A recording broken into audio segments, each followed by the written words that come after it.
is Robert Montgomery speaking. From the nation's capital has come a new epic of American courage and sacrifice, America's greatest adventure in polar exploration. This is a tale of men and of their willingness to endure hardship and risk life above and beyond the call of duty in the service of country and humanity. For brevity, the sequence of events has occasionally been rearranged. The President's cabinet approved the expedition. As Secretary of the Navy, James V. Forrestal explains the reasons for the enterprise. There is only one untouched reservoir of raw materials left in the world, and that's in the region known as Antarctica, an area larger than the combined area of the United States and Europe.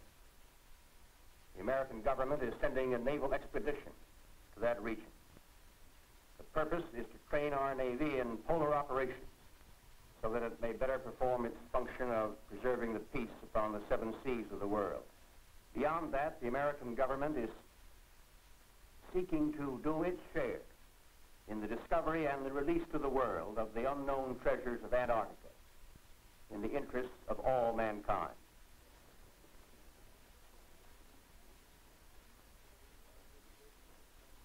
Sums up to this, gentlemen.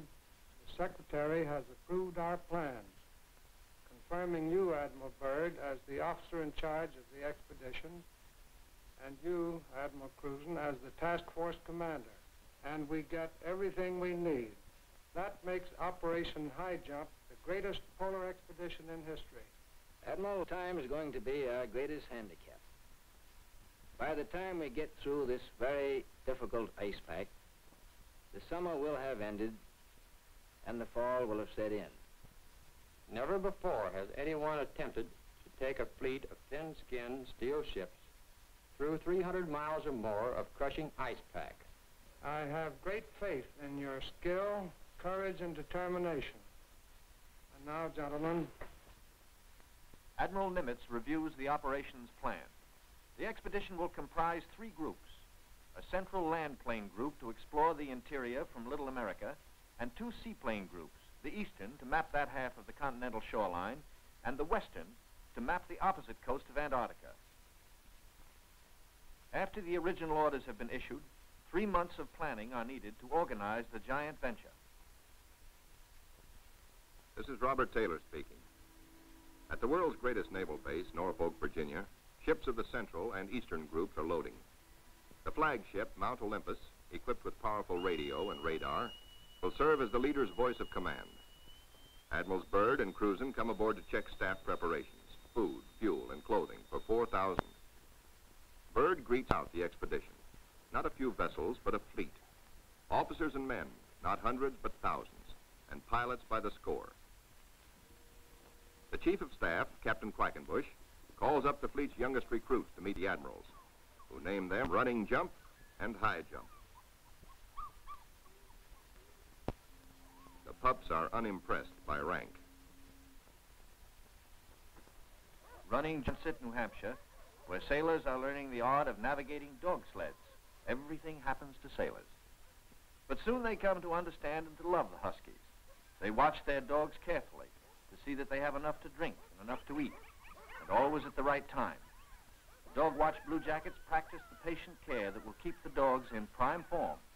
Not only food, daily attention to their eyes so that they may not suffer the dreaded Arctic snow blindness, and the inevitable vitamin pills that even dogs can't escape these days of ABCD health. The boys learn all the tricks. Tickling of the throat and a pat on the nose gets the pills down. The dog sleds are the small boats of the Antarctic. Each carries 600 pounds, with 10 dogs hauling. Each dog's harness is tailor-made, carefully fitted to avoid the chafing that has been fatal to many a sled dog at below 0 temperatures. The Husky's paws are equally important. There are canine snowshoes, precisely notched for the pulling claws. In cut-down auto chassis, the sailor drivers finish training. Huskies so often have meant life itself to Admiral Byrd that he calls them his Antarctic Life Insurance Company. From Norfolk, Admiral Cruzen sails aboard the Mount Olympus. His crews are a cross-section of the country's manhood. Admiral Byrd will follow later in the carrier, Philippine Sea. The Coast Guard icebreaker, North Wind, powerful plow horse of the expedition, backs out. The seaplane tender, Pine Island, is first to stand out to sea. Steaming south via the Panama Canal, the fleet must cover 12,000 miles to reach Antarctica. At the 100th meridian west, the groups are to separate, and the central group proceed to a rendezvous point at Scott Island. This is Van Heflin speaking. Sailing day at Santiago finds the Western Group helicopters practicing final pinpoint landings on the newly installed helicopter flight deck of the seaplane tender Currituck. They are to serve as eyes of the fleet when it buffets through the pack ice, and when need be, to go on rescue missions. For exploration, 3 Martin Mariners, called PBMs, with a flight range of 3,000 miles, are spotted aboard the Currituck.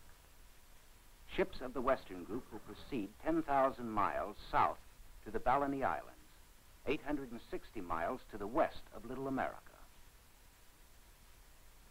Aboard the Mount Olympus, now heading south in the Pacific, Admiral Cruzen gives a traditional command, and up goes a strange flag.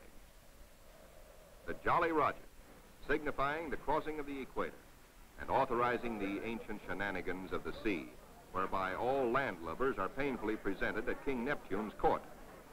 The veteran shellbacks copperplate the polywogs' interiors with a mixture of cylinder oil and chewing tobacco.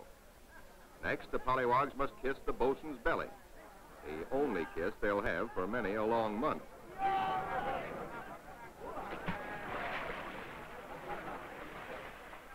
They wind up with a dunking and the final whacking to warm them up, officers and men alike. Wearing the whiskers of Neptunus caninus, Ricky, the veteran husky, presides as the pups become doggy shellbacks. The oncoming shadow of the Antarctic intensifies preparations. Bamboo is split for trail marker sticks. These, topped with flags, will form lifelines to guard the men against losing the trail in blinding blizzards. Small details, but vitally important in the wilderness of ice. The dogs are inoculated against infection. Now the serious business of the sea takes over. Danger menaces the fleet oiler, Cacapon. She must fuel the fleet now to lighten her cargo of 4 million gallons of oil. If storms strike her, plates may warp, rivets shear, and her back may be broken. And ahead are the dreaded roaring 40s. Deck parties run with hauling lines, bringing over the Cacapon's captain for a conference.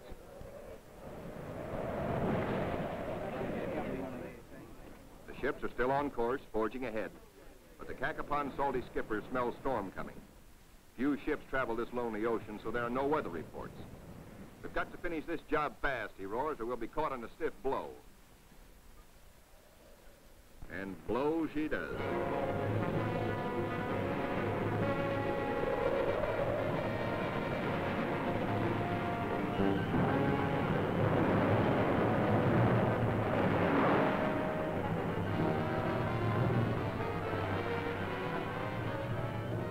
Dawn and clearing skies, but still the gale blows hard.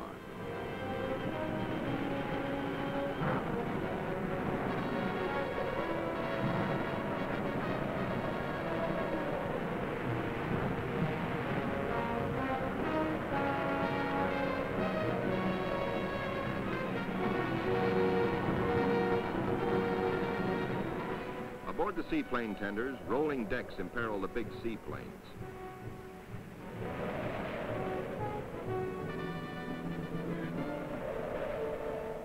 She rolls deeper. A sudden lurch. The Navy cameraman taking these pictures is thrown, his leg broken. He swings his camera, catches the nose of one plane smashed in, swings aft, spots another plane overboard, sinking in the wake. Lost.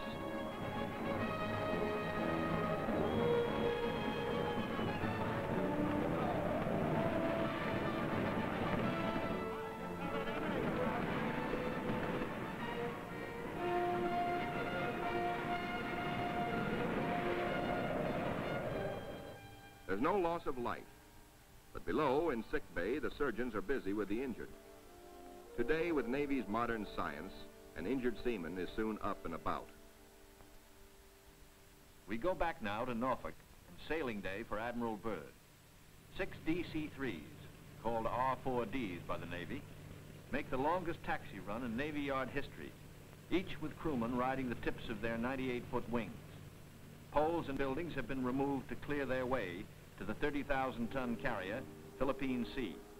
Admiral Byrd will sail the carrier close to the edge of the pack ice, then fly his 6 30,000-pound land planes from her deck, 800 miles across the pack to Little America.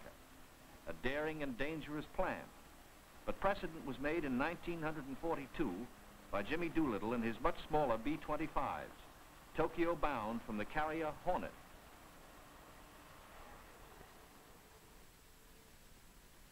As the Philippine Sea sails on her 10,000-mile voyage, the advance group under Cruzen has voyaged far south.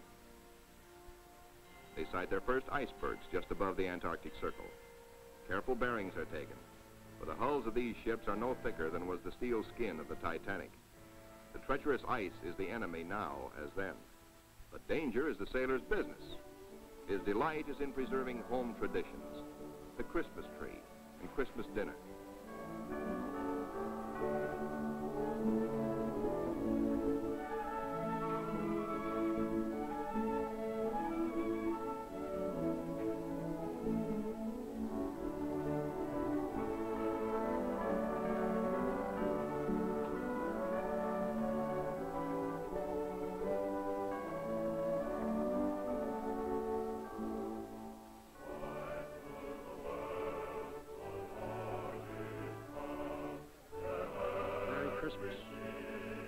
Merry Christmas, sailor. Merry Christmas.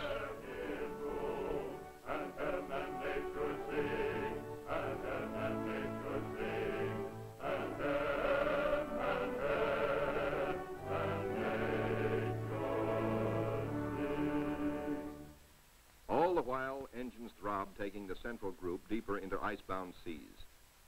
Now, by the far-seeing eye of radar, the bridge learns of land ahead, and flag communications passes the word to the fleet. Scott Island, dead ahead, all ships rendezvous. 600 critical miles of their 12,000-mile voyage still to go. The ice pack ahead has been the executioner of many gallant ships. Cruzen summons captains and executive officers for a staff conference. While the staff confers, a small landing boat sets off for Scott Island, named in honor of the heroic British explorer, Captain Robert Falcon Scott, who lost his life a generation ago trying to fight his way back from the South Pole.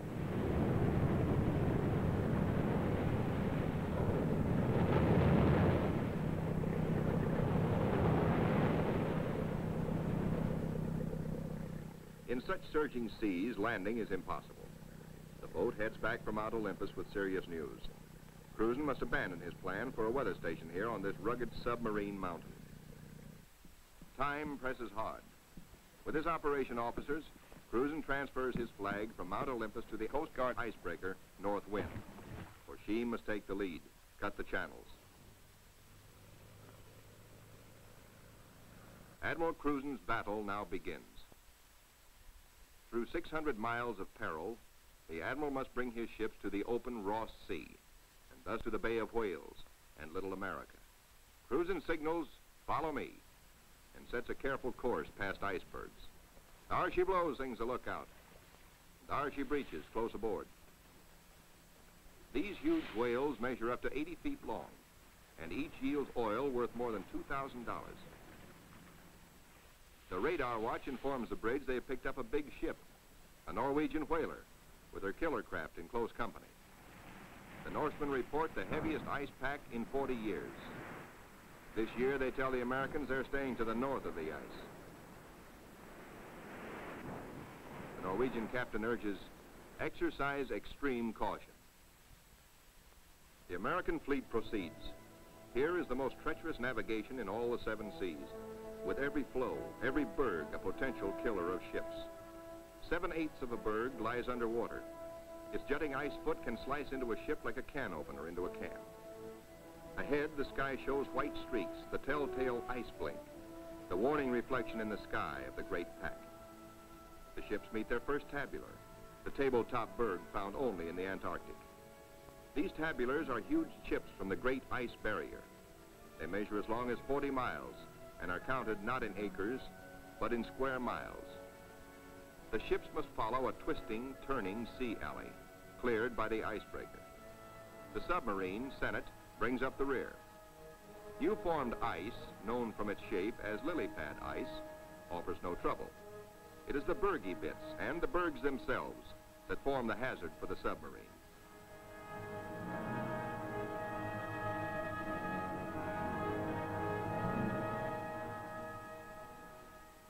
A little Adderley penguin comes aboard as pilot, rides the deck for 2 solid days. Navy cameramen find new subjects, a group of emperor penguins feeding in the lead.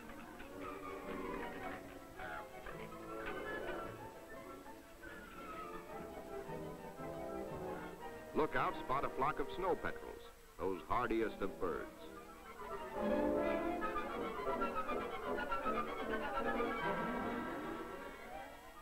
Admiral Cruzen orders reconnaissance by helicopter and himself boards the plane as observer.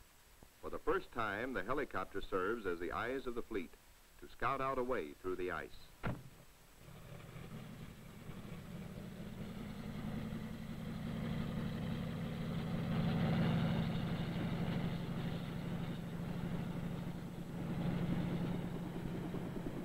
Somewhere to the south, Cruzen hopes to locate better going, perhaps a lead heading toward Little America. Beyond the brash ice, at first he can spot only isolated lakes. At last he sees his lead. Reconnaissance by helicopter has paid off. And just in time, for the helicopter's gas is running low. The long practice hours of pinpoint landing have not been wasted. The Admiral is safely back aboard. Cruzen changes course to head the fleet toward his lead. No open roadstead here, no channel markers. The turn is difficult for the big ships. Now to the men of the fleet comes one of nature's weirdest pictures, the Antarctic twilight. Eerie greens and pastel blues.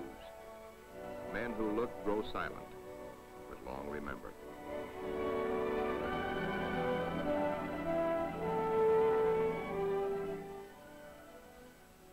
Nor will they forget the dawns and the seals.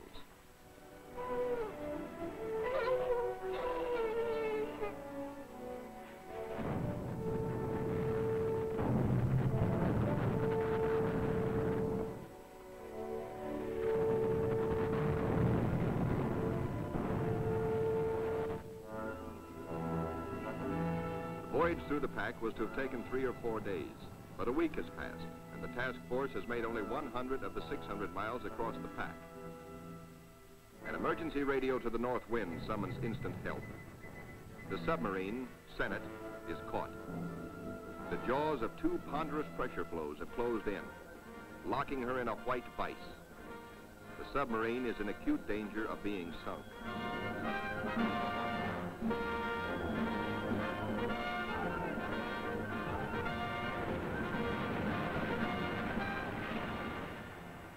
All hands realize now that the Senate may never get through. Cruzen signals, resume course.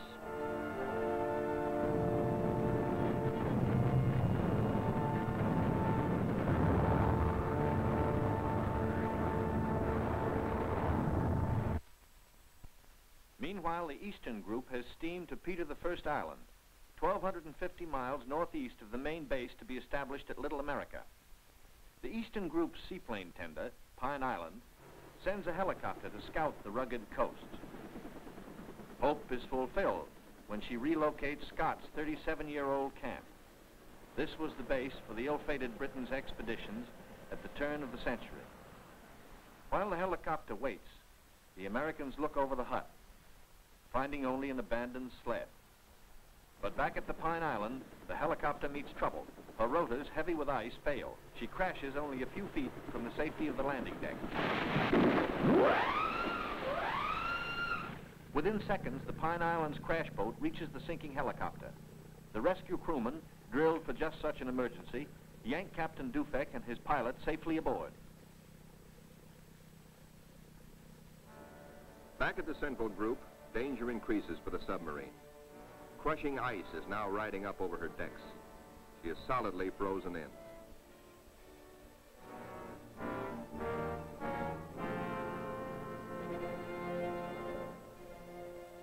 The Senate's situation is desperate. Clearly, she cannot undergo further risks. There are 85 men aboard. The ice locking her in is a solid pressure field spotted with bergs. She must be taken back. The north wind cannot get the fleet through if constantly halted to rescue the submarine.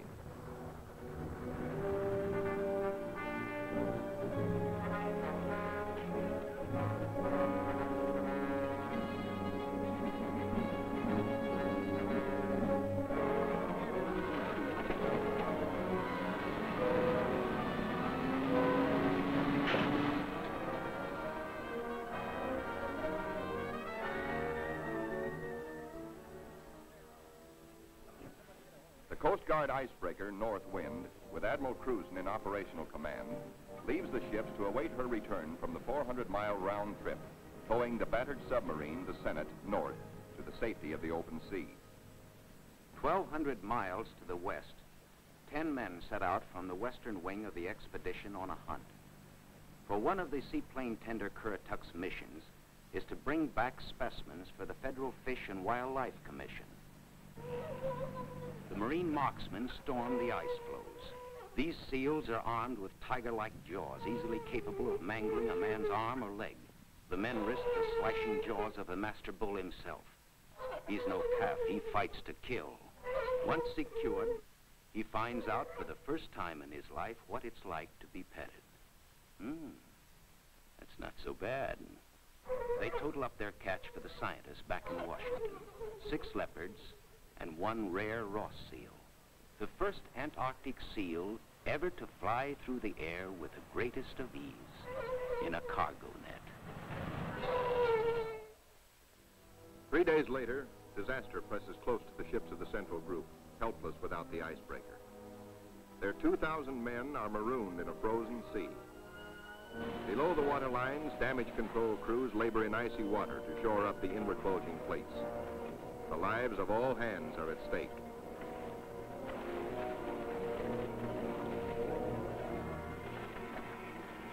The radio flashes an SOS to Cruzen 200 miles to the north.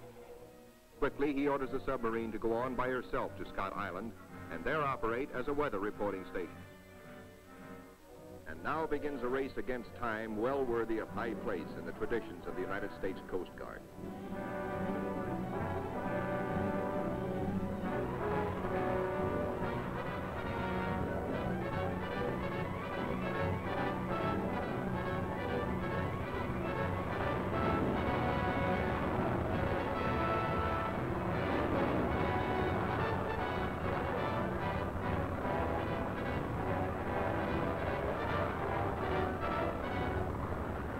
Cruzen receives black news from the flagship, Mount Olympus.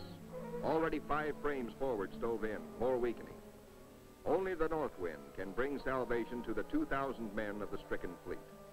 Dr. Seipel, Army ice veteran, volunteers to test the floes. If the ships must be abandoned, will the ice support the survivors? Cruzen awaits Dr. Seipel's verdict. Seipel reports the ice cannot be trusted.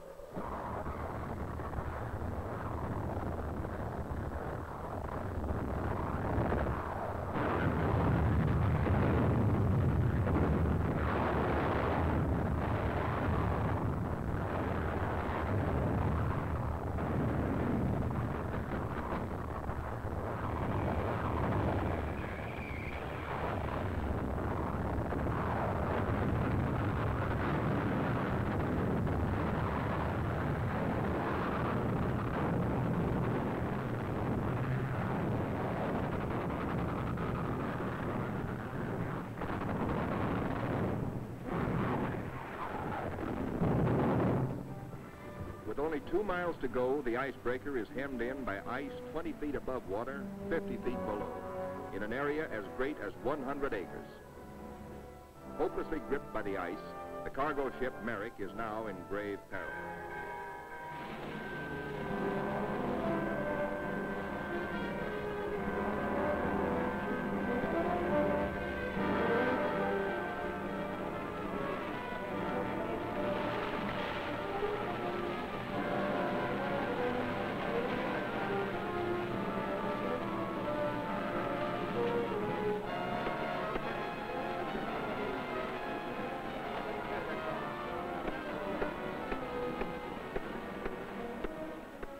From the icebreaker, the fleet is now in sight over the pressure ridges.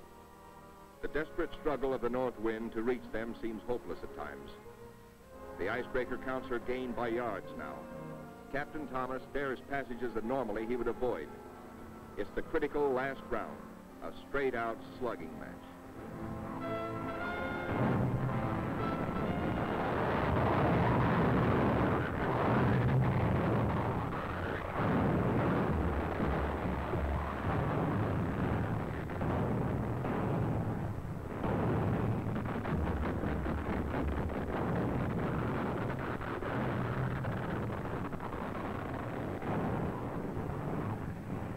The north wind reaches the nearest ship, the Yancey.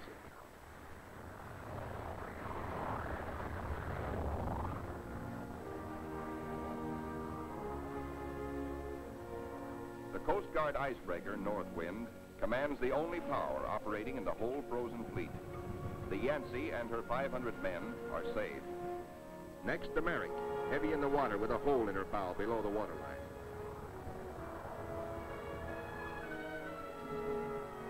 The north wind reaches the flagship, Mount Olympus, cuts her free. The fleet has survived. 2,000 weary American sailors are safe. Beyond the great ice whirlpool that held them fast, they steamed through the southern edge of the pack, through to the open waters of the Ross Sea, and little America dead ahead.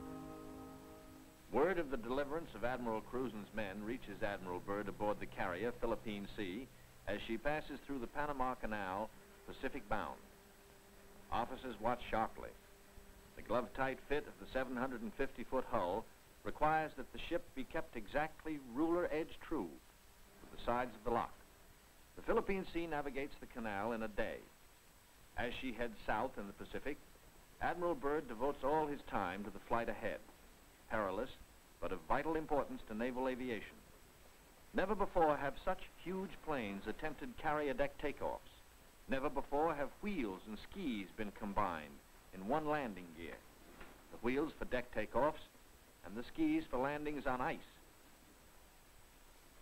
The grave risk is that one may interfere with the other and bring disaster.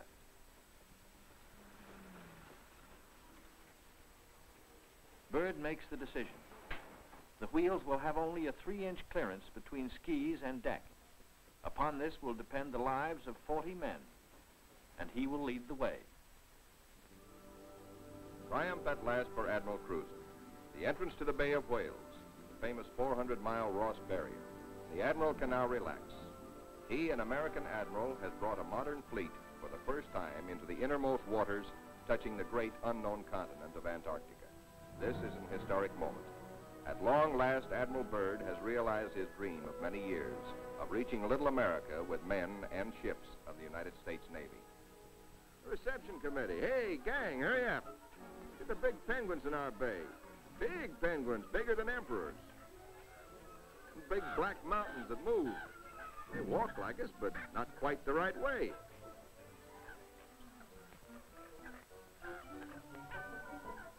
Come on, gang. We gotta go see what gives.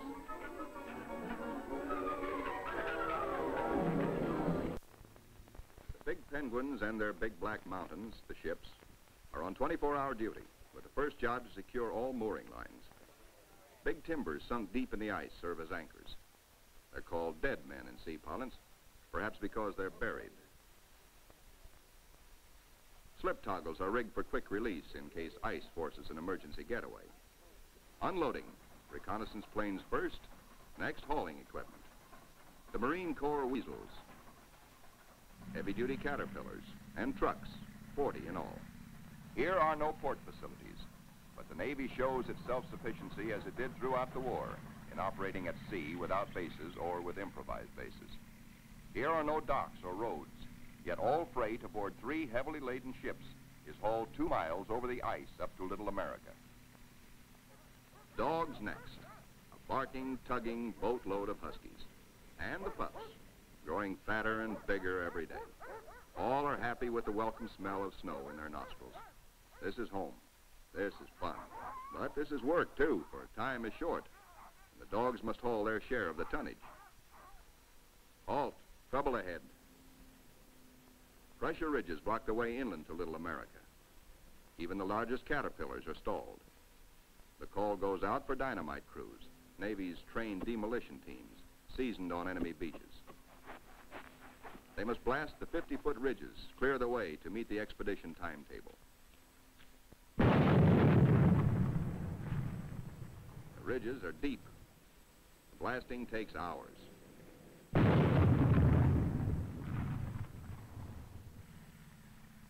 Seabees and their bulldozers follow, smooth out the road for the big cats.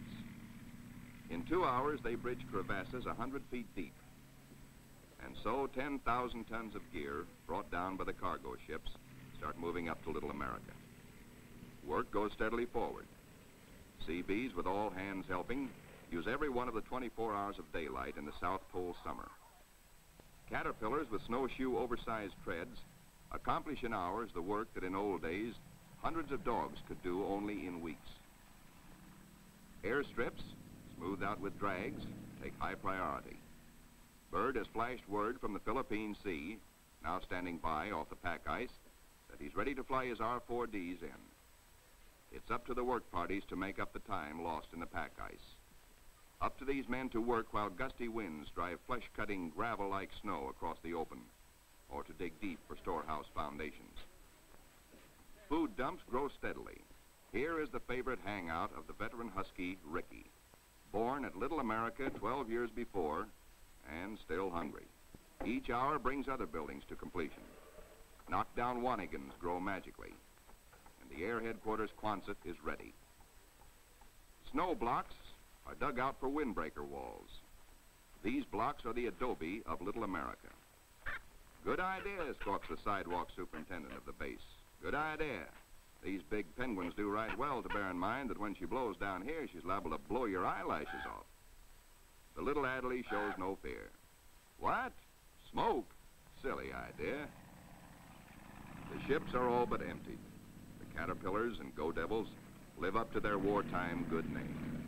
Within 70 hours, the Seabees are hauling in the last 500 tons of essentials. Only a few more cases to be broken out. The local waterworks is the pride of the Seabees. 3 GI cans of snow produce 1 can of water, purest in the world. You keep your furnace going, which makes steam, which melts snow, which makes water. Simple. Simple once CB Engineering in Washington had figured it out before ever the first ship left port. And now, the ordered streets of a tent city that is Little America the Fourth come into being where 3 days before, the primeval snow lay unbroken. The church flag on the first Sunday signifies a pause for prayers. After the last Mass, and after the Protestant and Jewish services, the off-duty sailors have but one thought. Transportation has but one terminal, the mess hall, the best dinner of the week, as ancient Navy tradition always has decreed. Admirals and captains wait their turn in the chow line with the men. Inside, plates are loaded. Roast beef, rich gravy, high mounds of mashed potatoes, flaky pie. Life looks up again. A cigarette, good coffee. 5 miles east of Little America, a seal herd, 500 strong, has its feeding ground amongst pressure ridges and in deep crevasses. Ricky, as a pup, played the game of run, seal, run, and he hasn't forgotten. The seal wallops with his tail.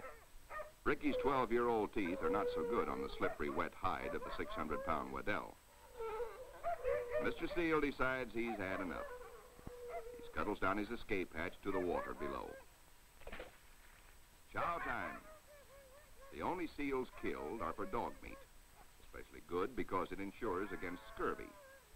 The pups smell their dinner coming and let their handler plainly know they want it, right now. They're only a few months old and forever hungry. Yet soon they will be pulling more than their weight in the sledge traces. They like their meat red and will fight for it. The flagship flashes word by radio to the carrier Philippine Sea, base ready, weather suitable. On the carrier, 6 planes, triple-checked, are ready for their moment of destiny. Admiral Byrd has given the pilots a final briefing. Everything depends on split-second timing. Pilots, man your plane. No 3,000-foot runway here. Only a scant 300 feet. Jet propulsion is their reliance. Crewmen attach jet containers, 4 to a plane. These JATO bottles are packed with flaming power. In the critical 10 seconds at takeoff, they give the kick-up of 2 added engines.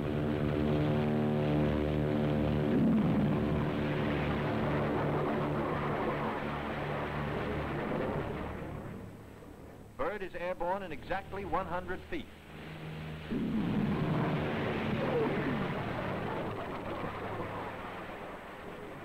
Admiral Byrd and his companion plane will try the 800-mile flight first. The others await his orders. At Little America, cameramen and Admiral Cruzen wait anxiously. And there comes Byrd. Cruzen can relax now. The skis work perfectly. The carefully calculated drag of the wheels serves only to shoot up a plume of snow. Byrd greets his son, Dickie Jr. first, here following Dad's footsteps. They watch plane number 2 come in safely. Byrd tells Cruzen, good to be home again. Cruzen has urgent news. There's a terrific storm brewing, only 10 hours more of safe flying. Byrd radios the carrier, launch all planes as soon as possible. By midnight, the Philippine Sea has the remaining 4 planes ready. They must risk a takeoff in darkness before the terror of the storm strikes.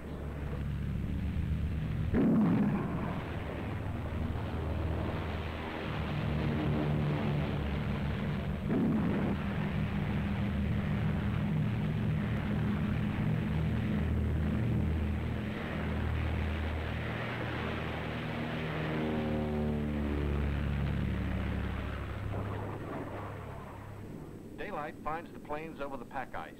With frozen death below and weather closing in, navigation becomes tricky. This close to the pole, the magnetic compass is no help. At the base, men scan the gray skies, looking, and finding only the blackness of the approaching storm, now visible to the east. If the planes don't make it within an hour, but in they come, one by one, to land in the last remnants of clear light. Each landing is the first on the ice for each pilot. These men are the first ever to fly big planes into the Antarctic. For on previous expeditions, the planes were freighted in, assembled, and only then were they flown. These Navy and Marine Corps flyers have been bred on stormy going. Their long experience and, above all, the Navy's relentless training in all details brings them in, but with little time to spare. The blizzard hits, 100 miles an hour, scouring across the sastrugi. In storms such as this, many brave explorers have died.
With the first abatement of the storm, work parties head for the plains.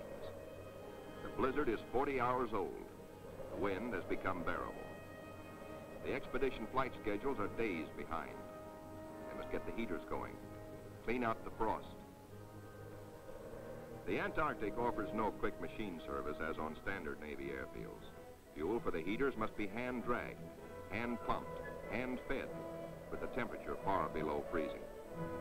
The chow wagon, the never-failing CB tractor, gives the work parties a lift back to the mess tent for hot coffee, food, and warmth.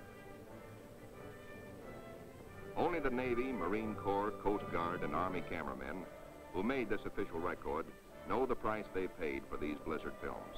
They covered the Pacific battles for posterity. This cold day, they froze their whiskers to make these first color films of an Antarctic blizzard. Little America digs out. The planes still stand on the line uninjured. Icicles and snow to be cleared off, but no plane blown away. Lashings held. Tent City intact proved out the technique of survival evolved by Byrd in a lifetime of exploration. Not one tent went down.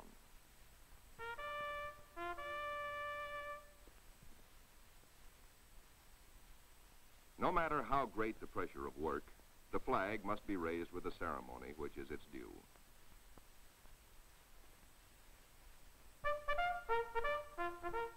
Admiral Byrd declares Little America IV in full operating commission. The Admiral and the party ride Weasels 12 miles south to visit his earliest camp, marked by the radio towers. Little America I, now 40 feet under the snows of 17 years. And above it, Little America II, 25 feet under the snows fallen since 1935. Captain Boyd, United States Marine Corps, ties on a safety line, while Admiral Byrd and 3 veterans of his previous expeditions watch. Boyd inches his carcass down the old ventilating hatch. It stood 20 feet in the air when it was put up 12 years before. He pokes a stick up as a marker for the main hatch. Now all hands, the Admiral included, will have a chance to go look-see. Below, the old-timers find a lantern that lights at once, and all manner of other gear. For here in Antarctica, there is no decay, no rust, no dust, not even germs. Fruits, vegetables, meats, all good after 17 years. Small wonder Byrd preaches that one day Antarctica may be the world's storehouse to keep the 7 years surplus for the 7 lean years.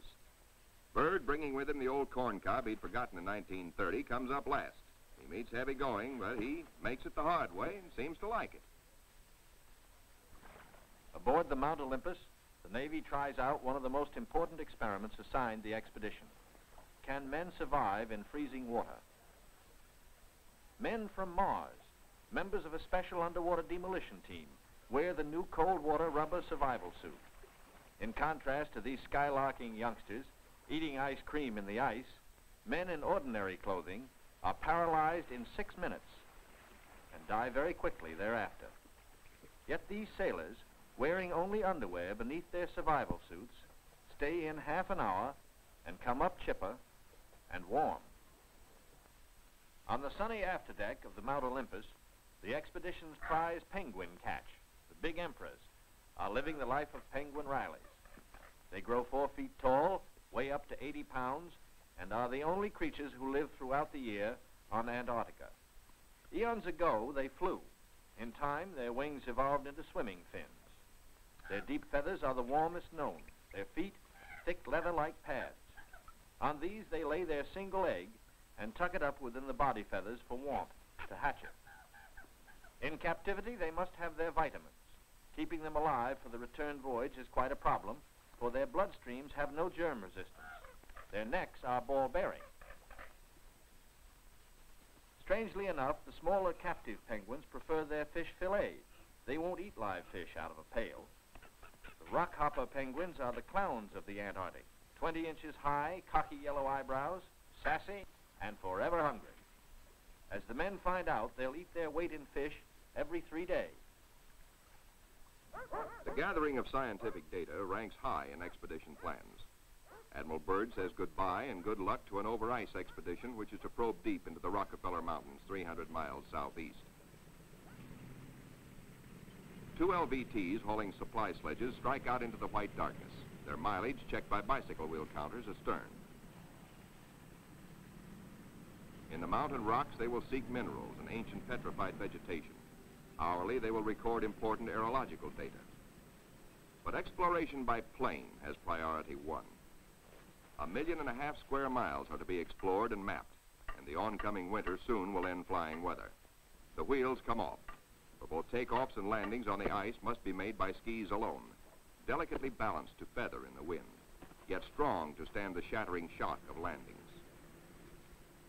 Organized exploration on a scale hitherto undreamed of calls for precision timing, Each plane is serviced on exact schedule with 1,200 gallons of high-test gas and with preheated oil tested to function at 80 below.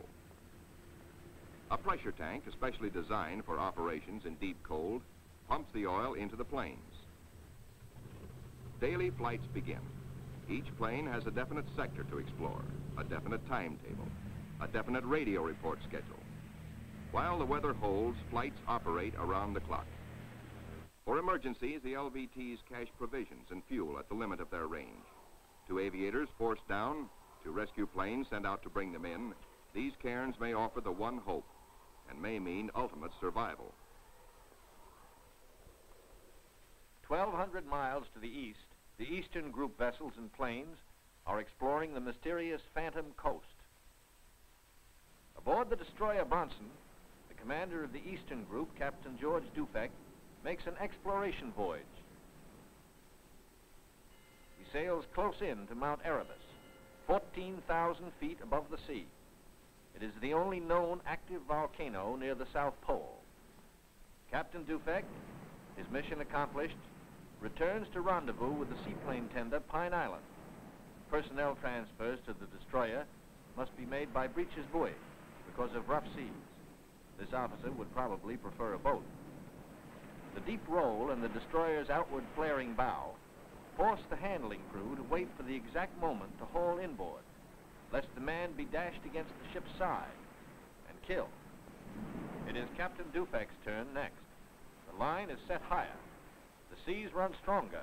The ships roll dangerously apart. The line slacks, then snaps taut and breaks. A 50-foot plunge downward. Dufek disappears.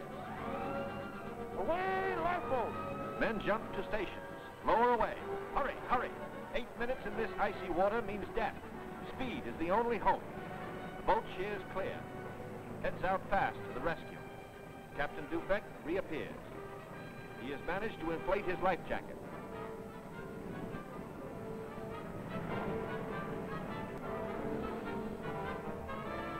Seven minutes gone.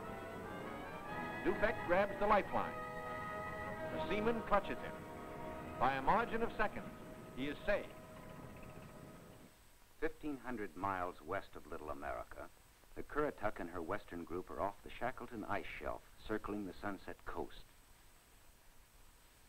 The western group commander, Captain Bond, gives pilots and plane crews a last briefing on Antarctic dangers and the technique of survival if forced down. The flight about to start is the longest and most important so far for the western group.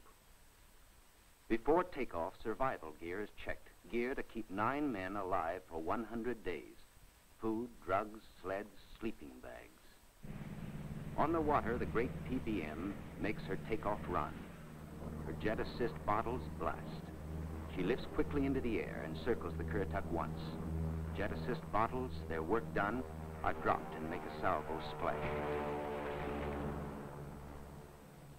The pilot, Commander David E. Bunger, wipes his frosted windshield, a constant source of trouble in polar flying. He is over the Shackleton ice shelf, named for the great English explorer who kept returning to the Antarctic until death, so often escaped, kept its rendezvous with him. The smooth shelf roughens. Dark rocks, called nunataks, appear above the ice. Then rugged mountain ranges as far as the eye can see. Bunger leans forward in amazement. His eyes have caught a sudden and unbelievable change in scenery. The universal white is turned to chocolate brown, dotted with blue. A cameraman goes into action. 300 square miles of land without snow. Land that might be in New Mexico or Arizona. Pictures alone will prove Bunger has discovered a warm oasis in the shadow of the pole. It is for such supreme moments as this that men brave the hardships of exploration. The astounding, undreamed-of fact is that they are over a chain of warm water lakes whose shores, except for small patches, are free of ice and snow. Commander Bunger circles the largest lake in sight, 5 miles long. He comes in to make a landing. Water temperatures must be recorded. Samples taken. He finds the water fresh, the temperature 38 degrees Fahrenheit. On the shores are vast deposits of coal and of minerals of the utmost importance to civilization.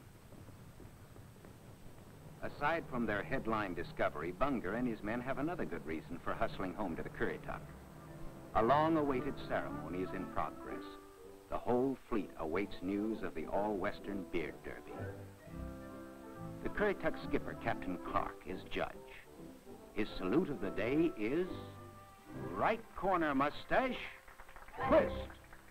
The captain awards prizes to the winners, enlisted men and officers alike, the champions in the first Antarctic Beard Derby. To the most handsome, for the bushiest, to the officer who tried the hardest, to the neatest, to the most unique, to the red all-Currituckian, and to the one with the most sex appeal. At Little America, a warning sounds. The fleet is in sudden danger. It is being frozen in. It may be locked within the Bay of Whales. Here is the treacherous foe. If caught, the ships will be wedged against the barrier, crushed. Here will be the graveyard of the fleet.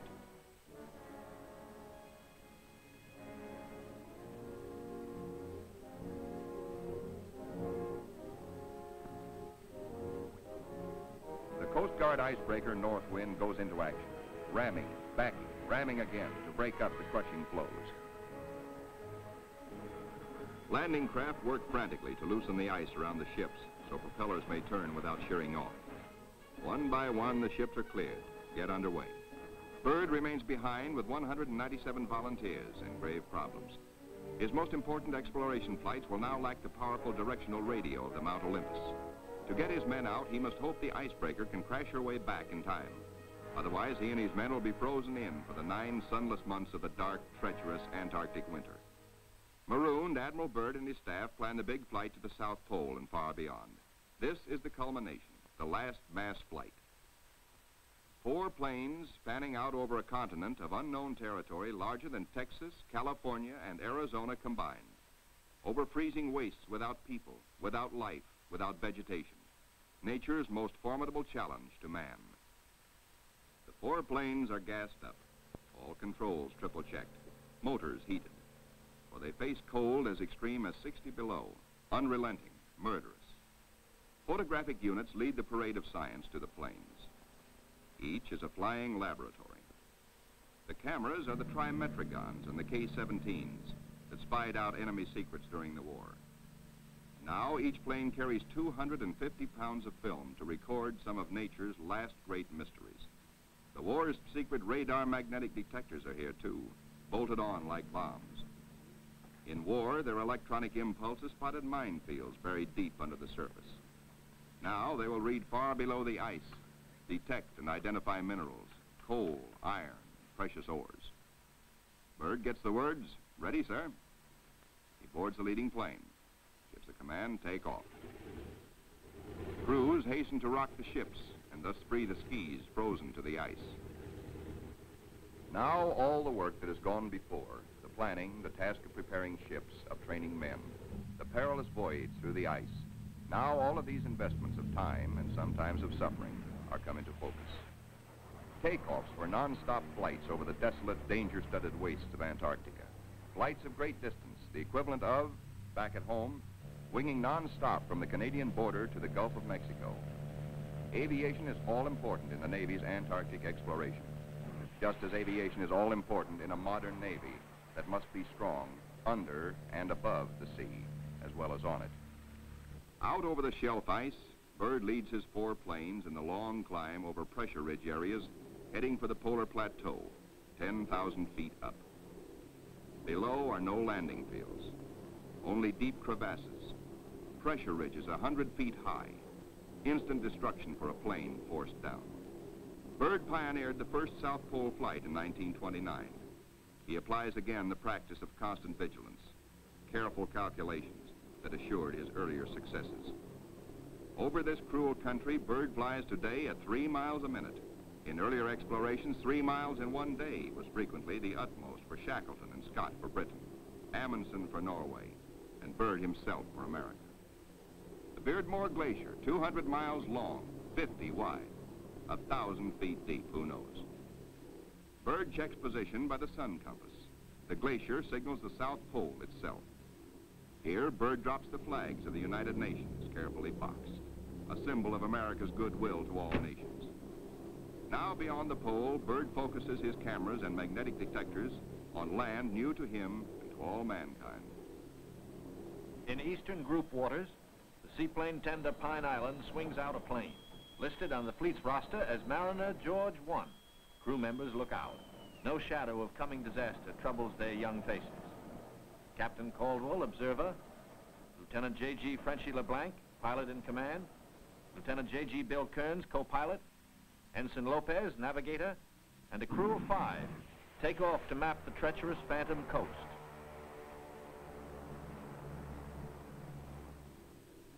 Byrd's planes, deep into the unknown, are the eyes of civilization, recording, evaluating, mapping. Plateaus, mountain ranges, with peaks 20,000 feet above sea level. The trimetrigon lenses, clicking overlapping exposures every 3 seconds, photograph from horizon to horizon. Coal, a mountain of coal. Byrd later declares Antarctic mines, if once tapped, could supply the world's coal needs for centuries.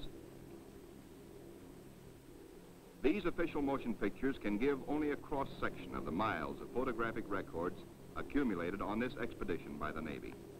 The exposed mapping film will take 5 years to assemble.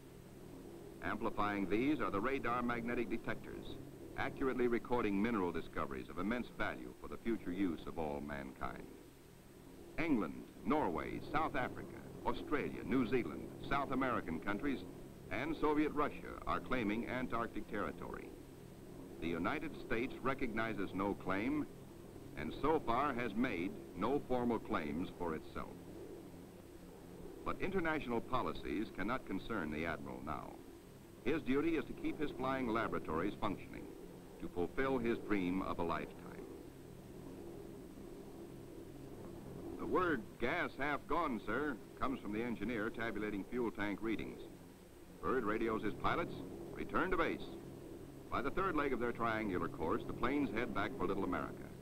Byrd's plane takes the widest swing fuel permits as the lenses of the trimets continue recording new territory. This is the last big flight. Byrd is determined to record the maximum possible. One by one, the planes swing in over Tent City. Flight operations checks them in and safely down. Plane 2, plane 3, plane 4. But not plane 1. Byrd's plane is yet to be accounted for. Byrd is missing. Out over the ice, Byrd is in trouble. His starboard engine is cutting out, now stops.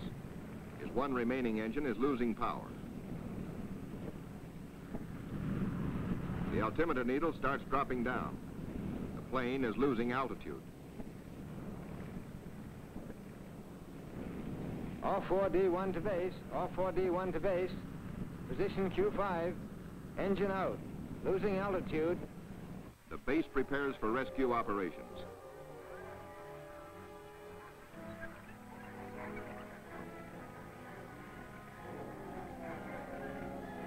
Handicapped by the partial power of one engine, the plane is in jeopardy. Down she drops.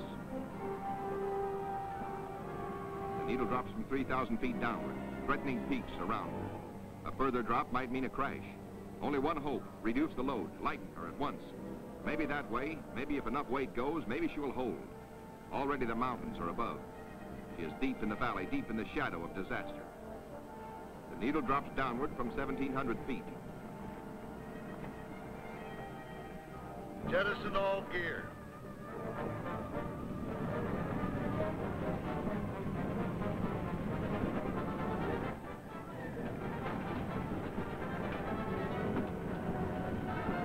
Only the precious films and records are saved. The gamble is life or death.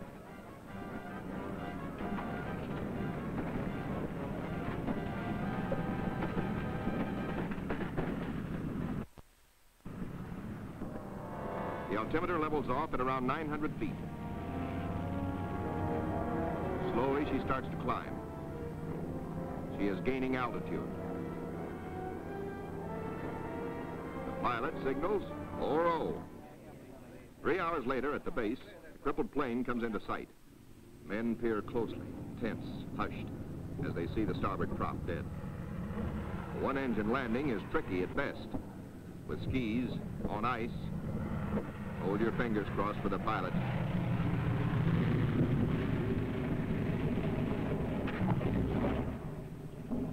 Safe, safe, good going.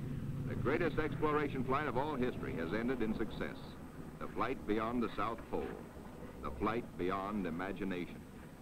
But over the Pine Island with the Eastern Group is the shadow of tragedy. Captain Dufek flashes the word by radio. To Eastern Task Group. From Task Group Commander, Mariner George 1 overdue. This group commenced standard search and rescue operations immediately. Grim men with grave news from Captain Dufek. No time now for jubilation over his own escape. No mood for rejoicing. Byrd knows better than any man the tragic import of the message. In the freezing danger of the Antarctic, seconds are hours. Minutes are days. Every resource of the expedition must be mobilized instantly. All planes must take the air. All men stand alert for emergency duty. Over the ice pack, above the open sea, across the barrier. Mariner George 1 is down with men. No radio signals coming through. That means a crash. Search, search, search. Wherever the plane is, it must be found. For maddening, anxious days, fog shrouds the area where the accident most likely took place. Men are frantic. Yet daily, at their own request, at their urging, in fact, the crew of the Pine Island gathers for prayer service. On the 13th day, the weather breaks clear. Captain Dufek sends another PBM into the area heretofore shrouded in fog. At last, in clear visibility, the pilots and men scan water and pack ice along the Phantom Coast. Wherever they are, the 9 men of the George 1 have been lost almost 2 weeks.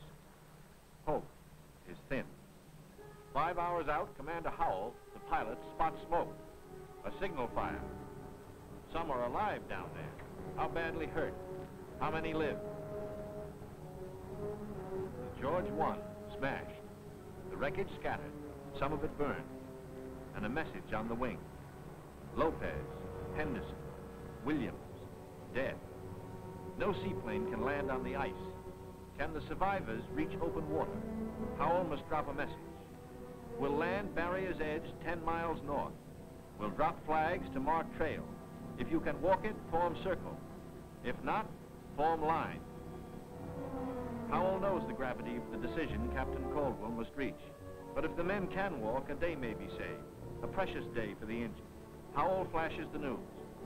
Captain Dufek gets the word and gives it to the Pine Island by loudspeaker. Attention all hands. This is the Task Group Commander speaking. Mariner George 1 has been sighted. Rescue operations are in progress. Howell circles his PBM over the wreckage. He watches for his answer.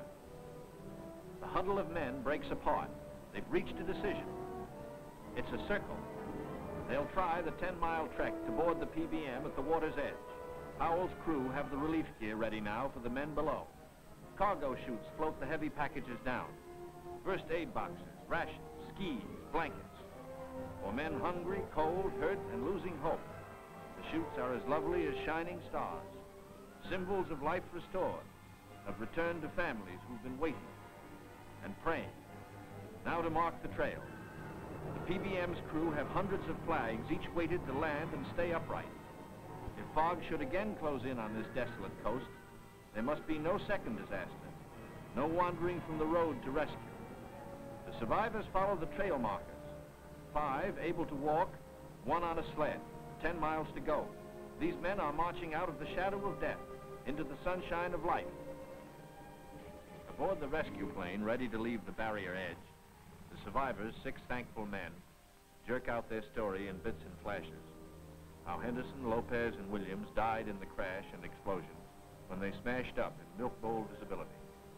How they found scattered cans of food, a stove, and fuel to keep it going, and 1 tube of sulfur tablets, just enough to keep Frenchy LeBlanc, their gravely injured pilot, barely alive. Proudly, they tell how Captain Caldwell consulted them all in dividing their little food, how he kept watch, inspired their faith, and how they prayed as men always do when there is no other hope but prayer. Bill Kearns, co-pilot, grins hello. First off is Frenchy LeBlanc. Corpsmen carry him tenderly in a Stoke stretcher. War and Robbins pulled him out of the blazing nose of the plane, but his back, hands, and face suffered third-degree burns, and in the Gethsemane of waiting for rescue, both legs were frozen to the knees. Amputation is inevitable, but he will live. The ship's company of the Pine Island greets their skipper, Captain Caldwell, observer on the flight.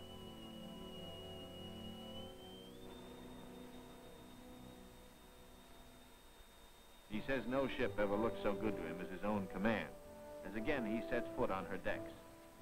His executive officer greets him with sincere affection. Captain Dufek warmly welcomes the survivors. Co-pilot Kearns, his broken arm in a sling. McCarty, photographer. War, the radio operator. And smiling Shorty Robbins, the motor mech. The head is warm. A hot bath, clean sheets, and long hours of restoring sleep. And perhaps first, a moment to splice the main brace, by which good sailors mean a ration of medicinal spirits. Bourbon to you. Later in sick bay, all but Frenchie and Captain Caldwell enjoy their first full meal in 2 weeks.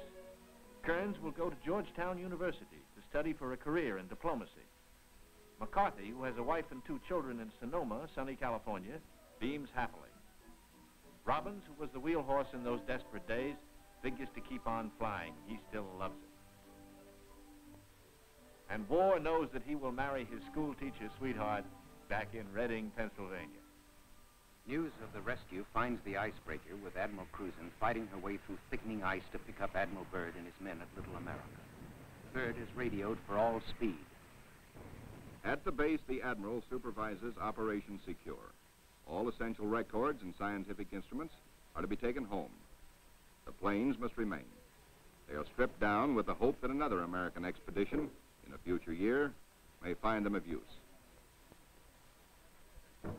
Supply dumps are marked by poles. And now through the capes comes the old reliable workhorse, the icebreaker. Final loading is the order. All roads lead to the bay, the last trip down. The last long trek through the snow for the big Go Devil sledges, loaded with men and equipment. The excitement that always comes with sailing infects all hands, including the dogs. They sniff something important is in the wind. With normal quarters for 75, the icebreaker must jam aboard the additional 197 men of the base body until, after the voyage north, she can transfer personnel to the big ships awaiting her at Scott Island. Byrd is among the last aboard. He can now report to Admiral Nimitz, Operation High Jump completed.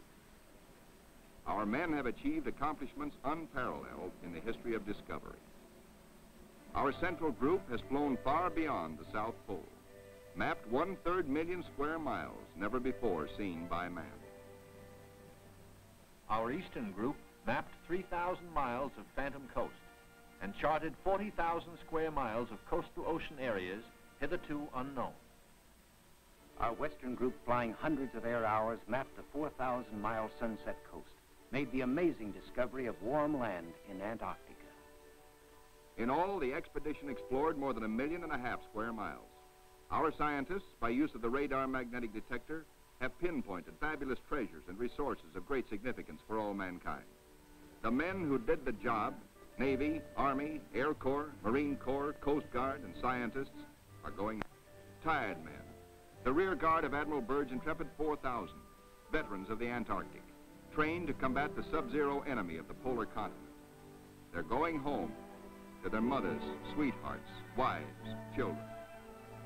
Home, strong in the knowledge that they have met the Antarctic's heaviest battalions and conquered. This is to be their lifelong reward, this knowledge and the Navy's highest commendation. Well done.